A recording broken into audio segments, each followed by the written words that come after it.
पडलेलं सर्वात मोठं स्वप्न राजमाता राष्ट्रमाता मासाहेब जिजाऊ यांना बळकटी करते. ज्या व्यक्तिमत्वाने तुमच्या आमच्या नव्हे तर महाराष्ट्रातील तमाम राष्ट्रभक्ताच्या मनाचा आभाळ टाकले, ज्यांचा गौरव करताना स्वामी विवेकानंद म्हणतात की छत्रपती शिवाजी महाराज म्हणजे भारत मातेच्या अस्मितेचं यथार्थ प्रतीक असलेले भारत मातेचे आदर्श सुपुत्र अशा छत्रपती शिवाजी महाराजांना वंदन करते. जर भक्ती सैन्याचं उठवलेले तुमच्यावरी धावं, रियासतीवर कसे ठरलेले कुणी तुमचे नाव, जरी न भात गाती न पावर तुमचे यशोगान, तरी सफल झाले तुमचे बलिदान, तरी सफल झाले तुमचे बलिदान. शिवछत्रपतींनी उभारलेल्या स्वराज्याच्या रक्षणासाठी ज्यांनी बलिदान देऊन हे स्वराज्य अभूत राखलं अशा शिवपुत्र शंभूराजे यांना वंदन करते.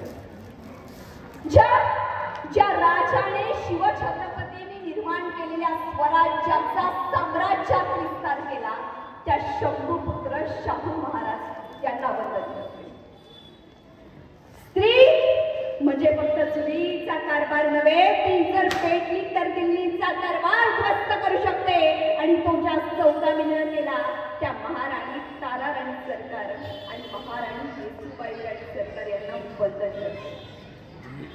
आज मराठा वॉरियर्स गडकिल्ले संवर्धक यांच्या वतीने हा गडकिल्ले बांधणी स्पर्धा बक्षीस वितरण समारंभ इथे संपन्न होत आहे.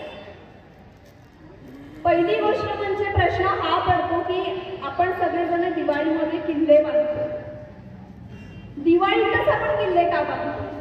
तर पूर्वीच्या काळात दळणवळणाची साधनं जास्त नव्हती आणि त्यामुळे माणसं किल्ल्यांवरती जायची आणि ते किल्ल्यांची माहिती, किल्ल्यांचा इतिहास, किल्ल्यांचा अभ्यास करून आपल्या मुलांना सांगायचे आणि ती मुलं दिवाळीमध्ये किल्ल्या साकारत असायची आणि म्हणून ही परंपरा बनत गेली आणि आपण सगळेजण दिवाळीमध्ये किल्ले बनवतो. परंतु किल्ले बनवताना 4 पायऱ्या काढल्या किंवा 1-2 बुरुज काढले, त्याला लोहगड नाव दिलं, त्याला रायगड नाव दिलं, असं होतंय. तर त्या किल्ल्याचा पूर्ण आकार जशाच तसा आला तर तो किल्ला मानला जातो. आणि म्हणूनच या स्पर्धांअंतर्गत मी विशेषतः गडकिल्ले मराठा वॉरियर्स गडकिल्ले संवर्धक यांचं कौतुक करते आणि विजेत्या स्पर्धकांचं तर खूप खूप अभिनंदनच आहे. परंतु गडकिल्ल्यांचं चारित्र्य काय हे मराठा वॉरियर्स गडकिल्ले संवर्धक यांच्यामुळे तुम्हाला कळलं.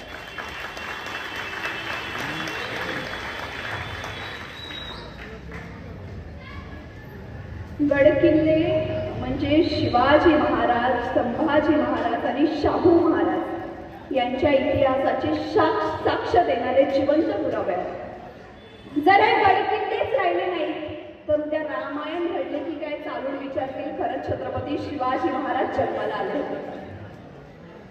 या महाराष्ट्रातल्या प्रत्येक गडकिल्ल्यांवरती हर एक मावळ्यांचा जयघोष, हर हर महादेवचा जयघोष होणार. इथल्या प्रत्येक गडकिल्ल्यांनी छत्रपती शिवाजी महाराजांच्या पराक्रमाचे नगाडे वाजवले. इथल्या प्रत्येक गडकिल्ल्यांवर या स्वराज्यासाठी लढलेल्या प्रत्येक हर एक मावळ्याचे रक्त सांडलंय. कित्येक आया बहिणींचं कुंकू पुसलंय, कित्येक आया बहिणींच्या बांगड्या फुटल्यात, तेव्हा जाऊन हे स्वराज्य निर्माण झालंय. तुकाराम महाराज म्हणतात छत्रपती सुत्र विश्वास आहे. आज आपण हा सुखाचा श्वास घेतोय ना, तो श्वास सुद्धा या छत्रपती घराण्याचं देण आहे. आणि म्हणूनच शिवाजी महाराज म्हणजे काय हा प्रश्न पडतो त्यावेळेस प्रत्येक मावळा या स्वराज्यासाठी लढला तो एकाच गोष्टीमुळे, ती म्हणजे प्रत्येक मावळ्याची छत्रपती शिवाजी महाराजांप्रती असलेली निष्ठा.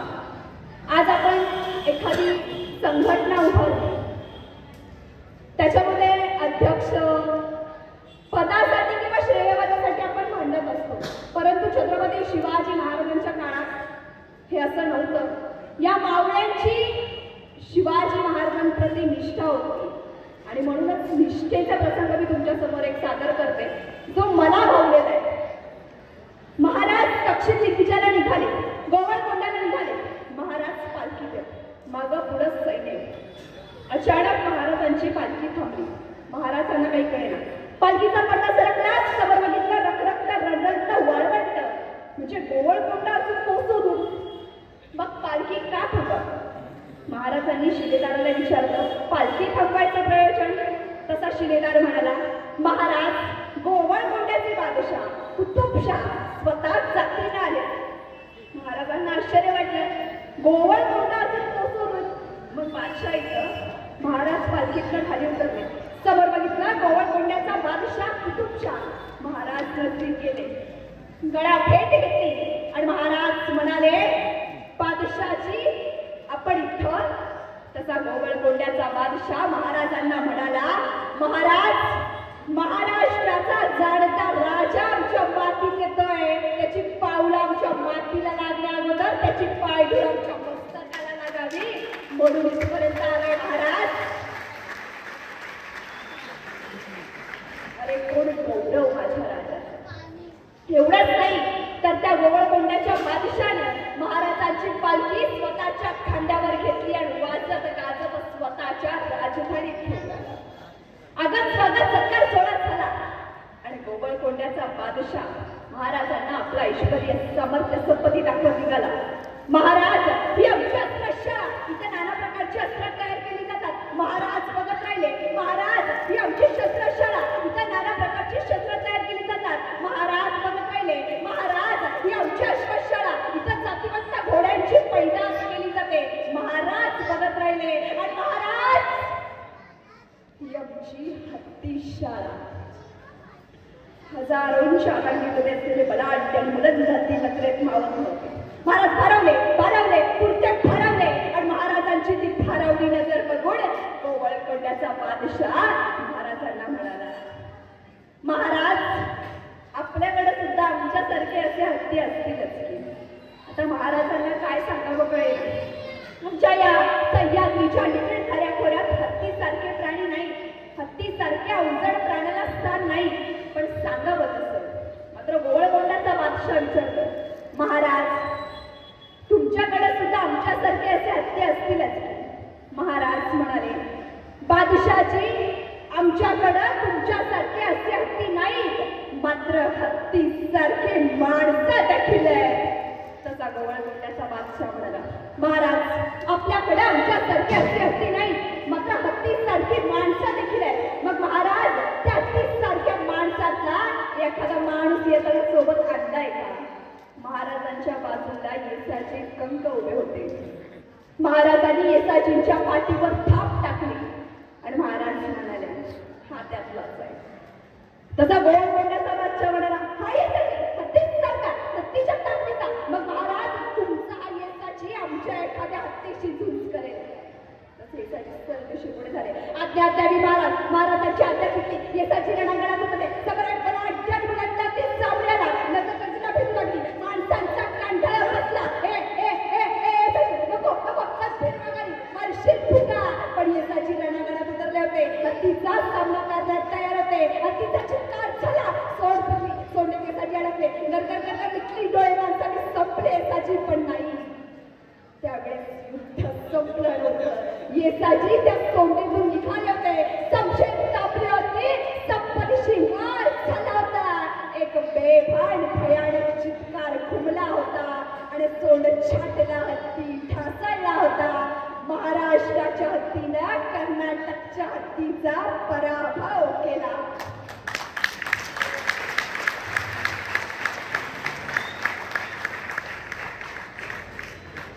येसाजींचं ते आरस आणि शौर्य बघितलं आणि गोवळकोंड्याचा बादशाह समोर आला. स्वतःच्या गळ्यातला मोत्याचा कंठा काढून येसाजींच्या समोर धरला. हे घ्या तुमच्या बहादुरीचं बक्षीस.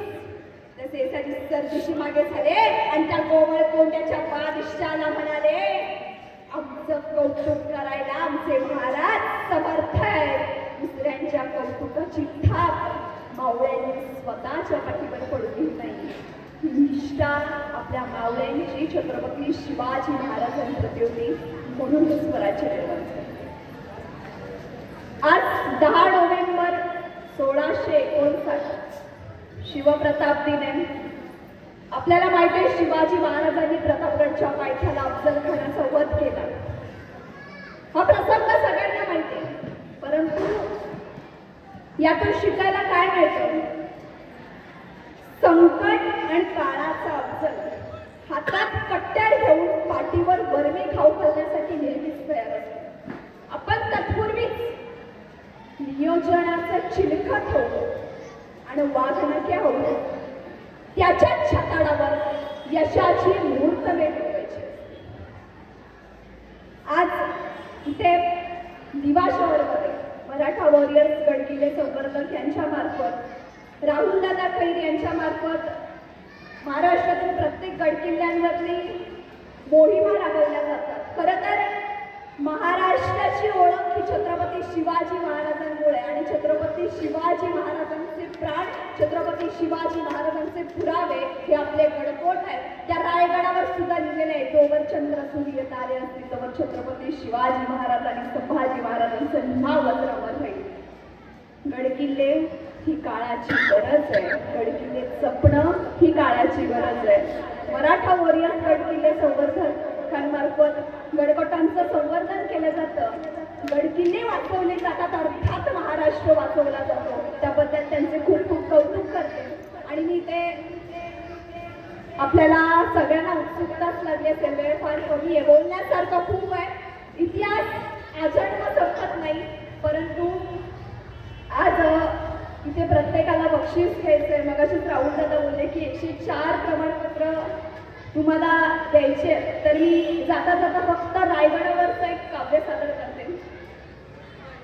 सांगशील का रे रायदुर्गा माझ्या राजाचे ते रूप, सांगशील का रे रायदुर्गा माझ्या राजाचे ते रूप, छत्रपतींचं आमच्यासाठी सांगशील का निरोप, फक्त पाणी आणि वाऱ्याने अंगावे असे तुझे अंग, फक्त पाणी आणि वाऱ्याने अंगावे असे तुझे अंग, तुझ्या रूपाने हिंदणी तख्ताला लागला नगार. आहेत बघ दीडगाव उंचन ताशिम तुझे कडे, आहेत बघ दीडगाव उंचन ताशिम तुझे कडे, तुझ्या सदरेवरती सदैव भगवा ध्वज फडफडे. धारण केलेस तू आमच्या देवाला तुझ्या माथ्यावरती, धारण केलेस तू आमच्या देवाला तुझ्या माथ्यावरती, सांगशील का 32 पण सुवर्ण सिंहासनाची ख्याती, सांगशील का तुझ्यासारखी कठीणता कधी आमच्यात येईल, सांगशील का तुझ्यासारखी कठीणता कधी आमच्यात येईल, आयुष्यातलं प्रत्येक संकट हसत हसत पेलता येईल. या घडीला रायदुर्गा तुझ्याकडे खूप खूप येऊ वाटतं, या घडीला रायदुर्गा तुझ्याकडे खूप खूप येऊ वाटतं, हे भरकटलेलं मन सदैव राजांच्या चरणी स्थिर राहू वाटतं, हे भरकटलेलं मन सदैव राजांच्या चरणी स्थिर राहू वाटतं.